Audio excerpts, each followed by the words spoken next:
Welcome back to Grim Advice with Gretta Myers. You've entered the grimoire. Let's turn the page together.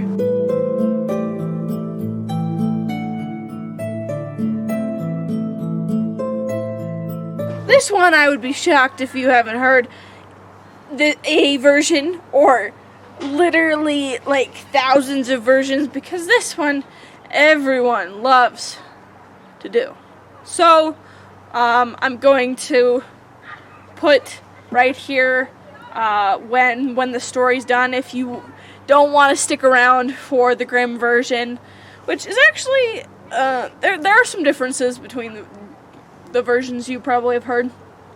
So, but I'll put that timestamp right here, or my editor will rather.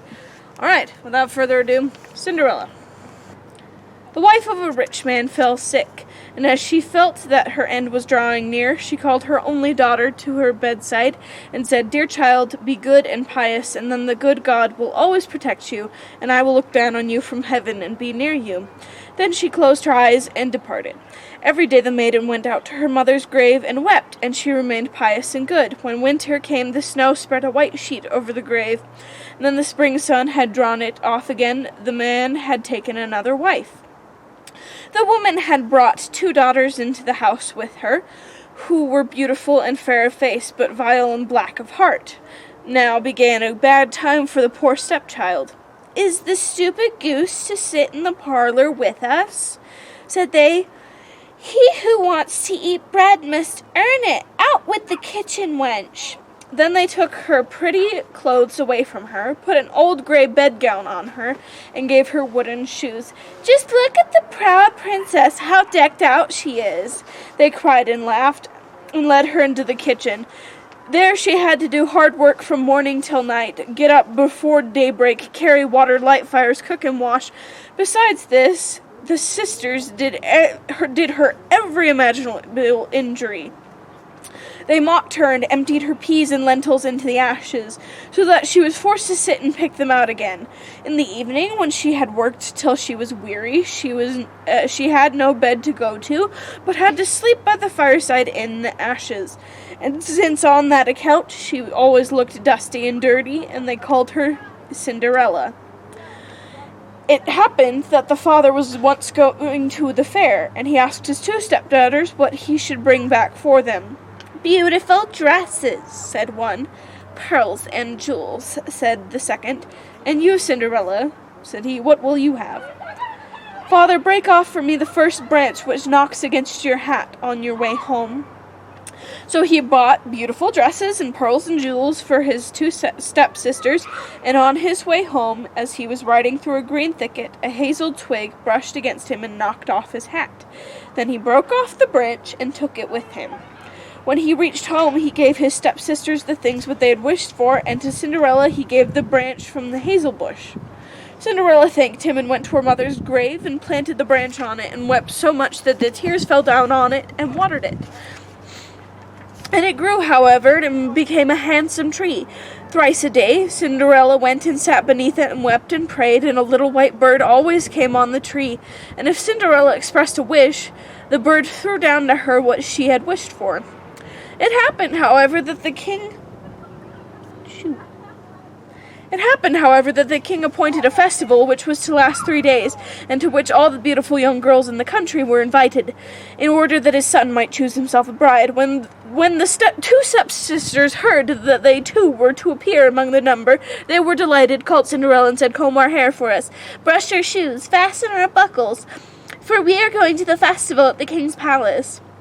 Cinderella obeyed, but wept, because she too would have liked to go with them to the dance, and begged her stepmother to allow her to do so. "You go, Cinderella," said she. "You are dusty and dirty, and would go to the festival. You have no clothes and shoes, and yet you would dance."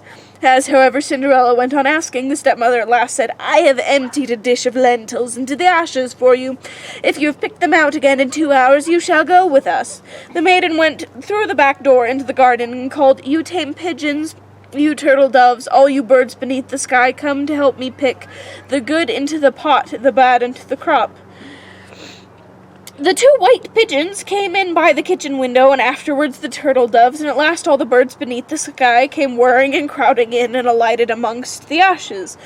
And the pigeons nodded with their heads and began to pick, pick, pick, with the rest began also pick, pick, pick, and gathered all the good grains into the dish. Hardly had 1 hour passed before they were finished. All flew out again. Then the girl took the dish to her stepmother and was glad and believed that now she would be allowed to go with them to the festival. But the stepmother said, "No, Cinderella, you have no clothes and you cannot dance. You would only be laughed at." And as Cinderella wept at this, the stepmother said, "If you can pick 2 dishes of lentils out of the ashes for me in 1 hour, you shall go with us." Then she thought to herself that she most certainly cannot do. When the stepmother had emptied the 2 dishes of lentils amongst the ashes, the maiden went through the back door into the garden and cried, "You tame pigeons, you turtle doves, all you birds under heaven, come and help me pick the good into the pot, the bad into the crop." The 2 white pigeons came in by the kitchen window, and afterwards the turtle doves, and at length all the birds beneath the sky came whirring and crowding in, and alighted amongst the ashes. And the doves nodded with their heads and began to pick, pick, pick, and the others began also pick, pick, pick, and gather all the good seeds into the dishes, and before half an hour was over, they had already finished, and all flew out again. Then the maiden carried the dishes to her stepmother and was delighted, and believed that she might now go with them to the festival. But the stepmother said, "All this will not help you. You cannot go with us, for you have no clothes and cannot dance. We should be ashamed of you." With this, she turned her back on Cinderella and hurried away with her 2 proud daughters. As no one was now at home, Cinderella went to her mother's grave beneath the hazel tree and cried, "Shiver and quiver, little tree, silver and gold throw down on me."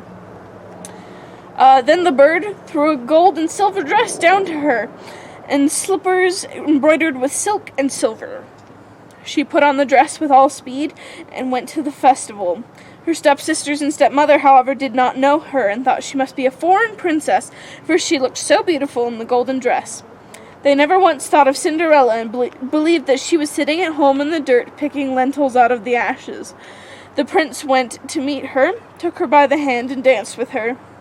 He would dance with no other maiden and never let go of her hand, and if anyone else came to invite her, he said, "This is my partner." She danced till it was evening, and then she wanted to go home, but the king's son said, "I will go with you and bear you company," for he wished to see to whom the beautiful maiden belonged. She escaped from him, however, and sprang into the pigeon house. The king's son waited until her father came, and then he told him that the strange maiden had leapt into the pigeon house. The old man thought, "Can it be Cinderella?" And they had to bring him an axe and a pickaxe that he might hew the pigeon house to pieces, but no one was inside it. And when they got home, Cinderella lay in her dirty clothes among the ashes, and a dim little oil lamp was burning on the mantelpiece, for Cinderella had jumped quickly down from the back of the pigeon house and had run to the little hazel tree, and there she had taken off her beautiful clothes and laid them on the grave, and the bird had taken them away again, but she had placed herself in the kitchen amongst the ashes in her grey gown. Next day, when the festival began afresh, and her parents and the stepsisters had gone once more, Cinderella went to the hazel tree and said, "Shiver and quiver, my little tree, silver and gold throw down over me." Then the bird threw down a much more beautiful dress than on the preceding day, and when Cinderella appeared at the festival in this dress, everyone was astonished by her beauty. The king's son had waited until she came, and instantly took her by the hand, and danced with no one but her. When others came and invited her, he said, "She is my partner." When evening came, she wished to leave, and the king's son followed her and wanted to see into which house she went. But she sprang away from him and into the garden behind the house. There stood a beautiful tall tree on which hung the most magnificent pears. She clambered so nimbly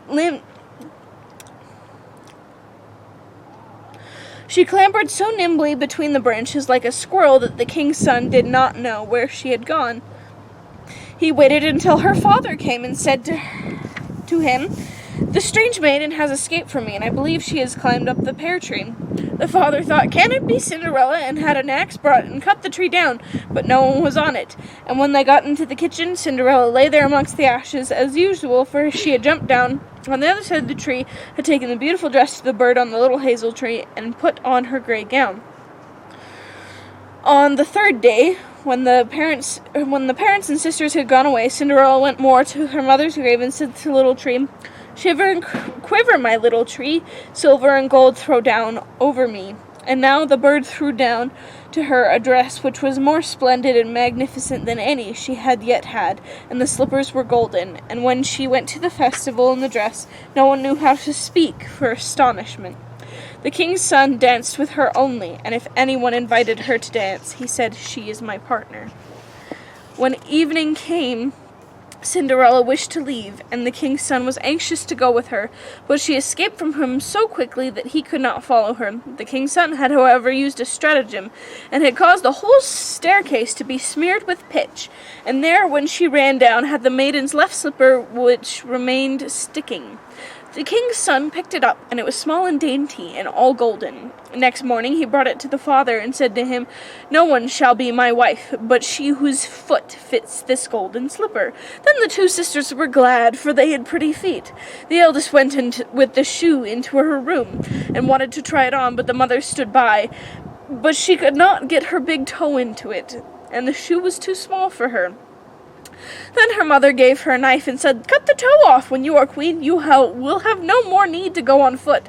The maiden cut the toe off, forced the foot into the shoe, swallowed the pain, and went out to the king's son. Then he took her on his horse as his bride and rode away with her. They were, however, obliged to pass the grave, and there on the hazel tree sat the two pigeons and cried, "Turn and peep.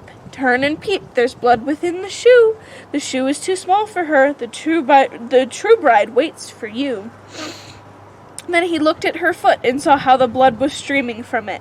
He turned his horse round and took the false bride home again, and said she was not the true one, and that the other sister was to put the shoe on. Then this one went into her chamber and got her toe safely into the shoe, but her heel was too large. So her mother gave her a knife and said, "Cut a bit off the heel. When you are queen, you will have no more need to go on foot." The maiden cut a bit off her heel, forced her foot into the shoe, swallowed the pain, and went out to the king's son. He took her on his horse as his bride, and rode away with her. And when they passed by the hazel tree, two little pigeons sat on it and cried, "Turn and peep, turn and peep. There's blood within the shoe. The shoe is too small for her. The true bride waits for you." He looked down at her foot and saw how the blood was running out of the shoe, and how it had stained her white stocking.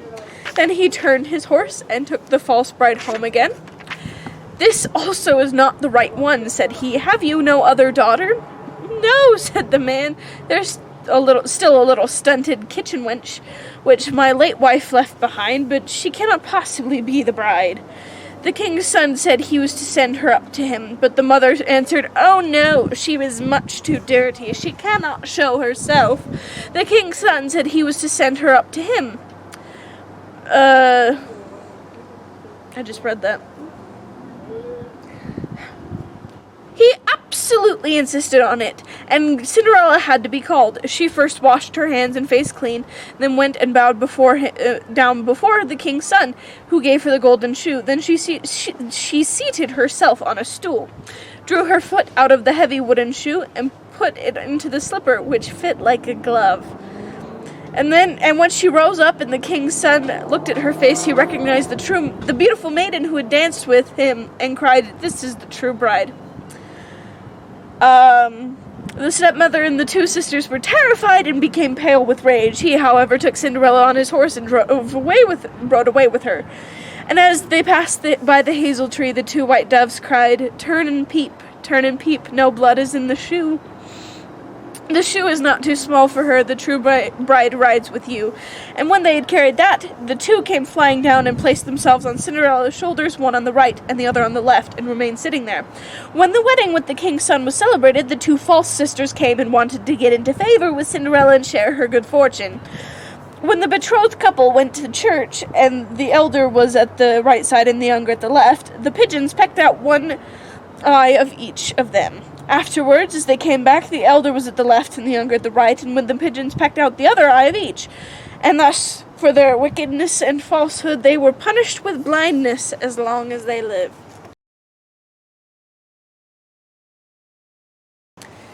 So, not the fun, fluffy story you might have expected. There's a musical that does a bunch of Grimm fairy tale mashups that did a decent job with this one. Very close to the original thing. Like, I almost found myself singing the song from it when borrowed from here. I'm sorry. The stepmother's an idiot. I'm sorry. Think about it for a second. You will get to the palace eventually and be like, oh, what happened to your heel? The same heel that the foot was on? Oh, what happened to that toe? The same toe that the foot was on? That the shoe was on? Sorry. The whole time? Like there's no way that could have been pulled off. There's no way. I also really like how in this version he wasn't searching the whole land. He knew for a fact. It's like, she kept coming to this house. Like, I was smart enough and actually followed her. Also, it's so sweet that he was like, she's my partner. No, she's my partner. I don't want anyone else to dance. Like, that's really sweet to me. However, dialectic toast, it can, like, that can be also not good, too. It entirely depends on the situation. Like, it could have ended up being creepy or tiring. I don't know. Also, this tornado of birds ascends into the house and picks out the lentils. How did the stepmom not notice that? And how did she be like, no, I saw those birds, honey. You are not going to the dance. You didn't do it yourself. I don't know. Like, really? Okay.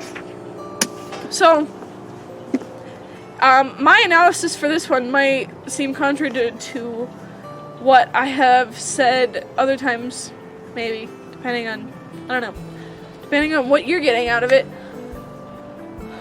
The mom said, okay, first off, let's talk about, this is the perfect time to talk about the stepmother stereotype.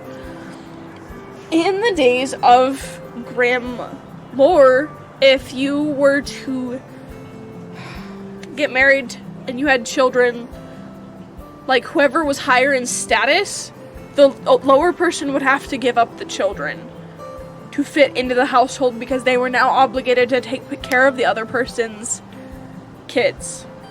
A lot of times, that's the mom. So she can be, I mean, if you had to give up your kids, if you had to give up, like, everything you had to just marry into a household so you didn't starve, that would be really hard. So you can kind of understand where that bitterness is coming from.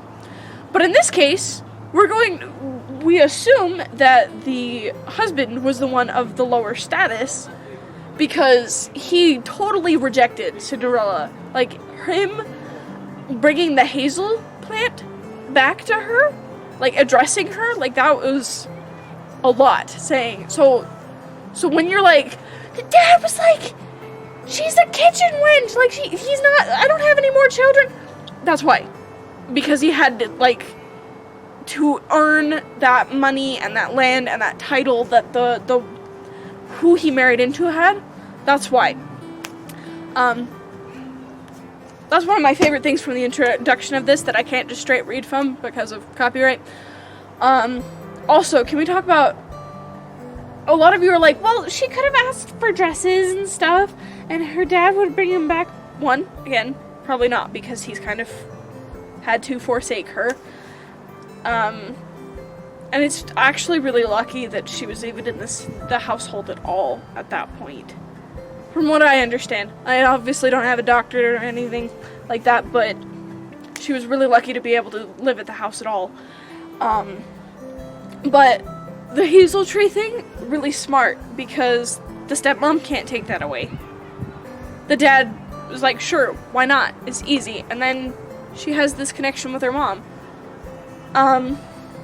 Alright, so now that we have that out of the way, because I forgot to mention that, because that was important to me.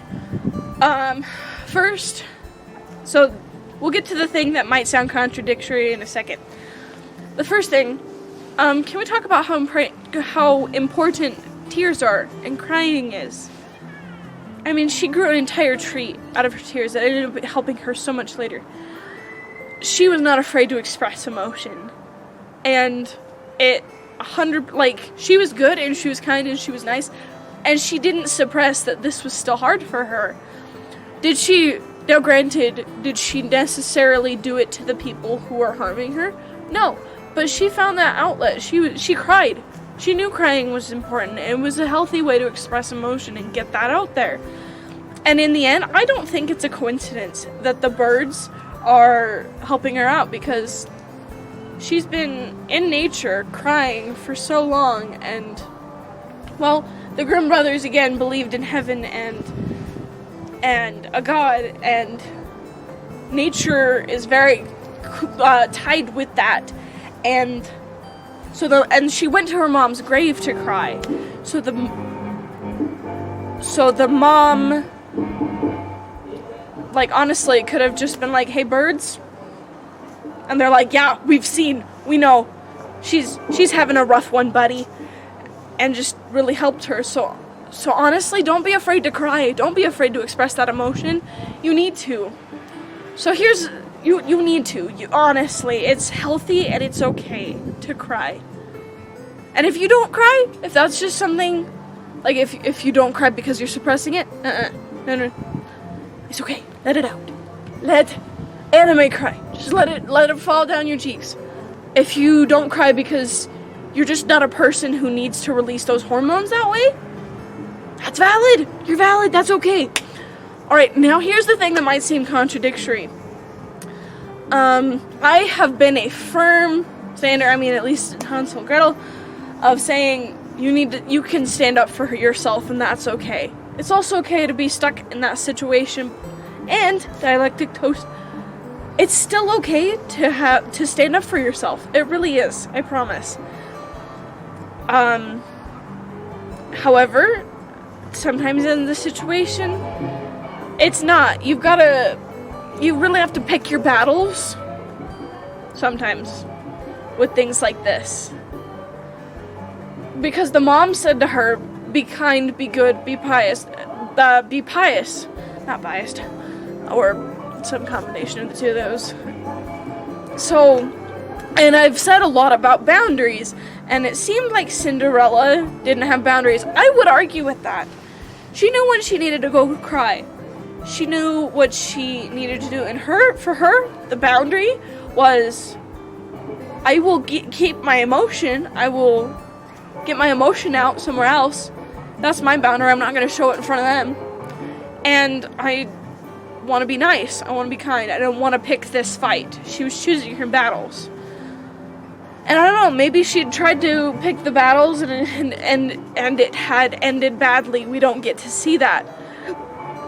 But that's still valid if you decide, no, I'm just going to be nice and kind and not, well, maybe not nice and kind. If someone's being rude to you and you're just like, you know what, I'm going to be nice and kind because I don't want to, that's what I want to do, then you do that. If someone's being really trash to you and they are just continually being really trash to you and you're like, I'm done with it, I'm tired of fighting, and it's not going to actively kill or hurt you, if it's just like, you know what, like, maybe you have someone who, like, constantly leaves their socks all over the floor at your house, I don't know, or doesn't close your bedroom door when they come in and out, and that really bugs you, but it just keeps happening, and you're like, well, you know what, whatever. However, if it's a life-threatening or emotionally, like, damaging situation, and you can fight it, if you can leave that situation, do so. Like, if in Cinderella's situation, she had found someone who was like, this is, come work for me, like, I'll treat you better than this. that would have been appropriate, or if she had the ability to go seek out other employment opportunities, not that it was really employment, but, you know, then it would have been okay. Like, that would have been something that she could have done, but, yeah. So, and again, remember, accept where you're at, accept that it's valid, and that you can seek opportunities to change when you're ready. And with that, we've reached this episode's happily ever after, or not so happily ever after. I mean, that really depends on you, and depends on how you feel about blood. Either way, this is the end of the episode. So, tune in later and we can turn the page together.